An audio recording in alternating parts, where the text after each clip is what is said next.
ভিডিওটিতে ক্লিক করার জন্য আপনাদের অসংখ্য ধন্যবাদ। আপনারা দেখছেন আপনাদের প্রিয় ইউটিউব চ্যানেল wow007। তো ফ্রেন্ডস, ইতিমধ্যেই বড় আপডেট, মার্চের শেষেই সরকারি কর্মচারীদের অ্যাকাউন্টে ঢুকতে চলেছে মোটা অঙ্কের টাকা। কত টাকা ঢুকতে চলেছে, কাদের কাদের ঢুকতে চলেছে, কিভাবে পাবেন, সমস্ত কিছু আপডেট আজকের এই ভিডিওটিতে আলোচনা করব। এখানে বলা হয়েছে, দেখতেই পাচ্ছেন, মার্চের শেষে কিন্তু সরকারি কর্মচারীদের অ্যাকাউন্টে ঢুকছে মোটা টাকা। এক ক্লিকে দেখে নিন কার পকেটে কত টাকা দিয়ে আসছে। চলুন বিস্তারিত জেনে নেওয়া যাক। এখানে বলা হয়েছে, দেখতে পাচ্ছেন, পশ্চিমবঙ্গ সরকারি কর্মচারীদের দীর্ঘ প্রতীক্ষার অবসান ঘটতে চলেছে। সুপ্রিম কোর্টের অবশেষে কিন্তু বকেয়া মহার্ঘ ভাতা বা ডিএ মেটানোর প্রক্রিয়া কিন্তু শুরু করেছে। চলতি মার্চ মাসের মধ্যেই 12 লক্ষ বর্তমান ও প্রাক্তন সরকারি কর্মী কিন্তু পেতে চলেছেন বকেয়া ডিএর প্রধান কিস্তি।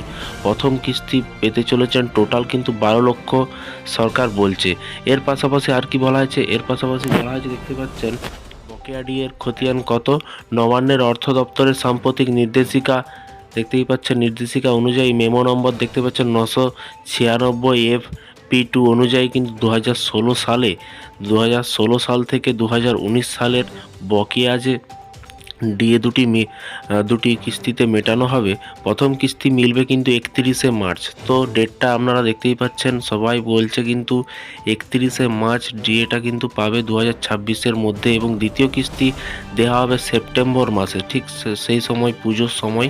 সুপ্রিম কোর্টে অন্তর্বর্তী নির্দেশ মেনে কিন্তু মোট বকেয়া 25 হাতে পাবেন সরকারি কর্মচারীরা। টোটাল কিন্তু 100%-এর টোটাল মাত্র 25% দিবে, এরকমটাই কিন্তু বলছে।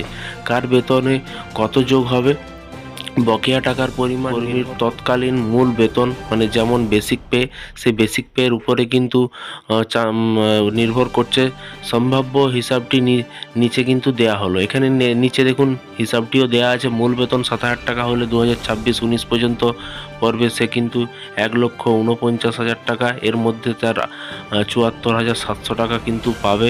প্রথম কিস্তিতে মিলতে পারে 2008 থেকে 2000 সীমা ধরলে কিন্তু মোট বকেয়া হতে পারে কিন্তু 3,19,000 টাকা মূল বেতন, এবং 10,000 টাকা হলে কত পাচ্ছে, 4,57,000 টাকা হওয়ার সম্ভাবনা। মূল বেতন যদি 15,000 টাকা হয়, মোট বেতন প্রায় কিন্তু 6,85,000 টাকা পর্যন্ত পৌঁছাতে পারে। এবং প্রাথমিক শিক্ষক 2008 সালে যাদের মূল বেতন 25,000 টাকা ছিল, তারা প্রথম কিস্তিতে 75 থেকে প্রায় 1,25,000 টাকা পর্যন্ত পেতে পারেন। এবং টাকা পাওয়ার নিয়ম কি বলেছে, রাজ্য সরকার integrated finance management system IFMS, এই যে পোর্টালটা আপনারা দেখতে পাচ্ছেন, এই পোর্টালটা থেকেই কিন্তু আপনারা সমস্ত কিছু জানতে পারবেন। এর মাধ্যমে কিন্তু সমস্ত ডিটেলস জানতে পারবেন। গ্রুপ এ এবং গ্রুপ বি, গ্রুপ সি বকেয়া টাকা সরকার সরাসরি কিন্তু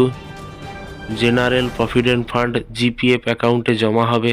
এবং দ্বিতীয় নম্বরে বলা হয়েছে, গ্রুপ ডি কর্মী ও পেনশনভোগী এরা সরাসরি কিন্তু ব্যাংক অ্যাকাউন্টে নগদ টাকা পাবেন। শিক্ষা প্রতিষ্ঠান সরাসরি সাহায্যপ্রাপ্ত স্কুল কলেজে শিক্ষা করে নিয়মে কিন্তু বকেয়া ডিএ পাবেন।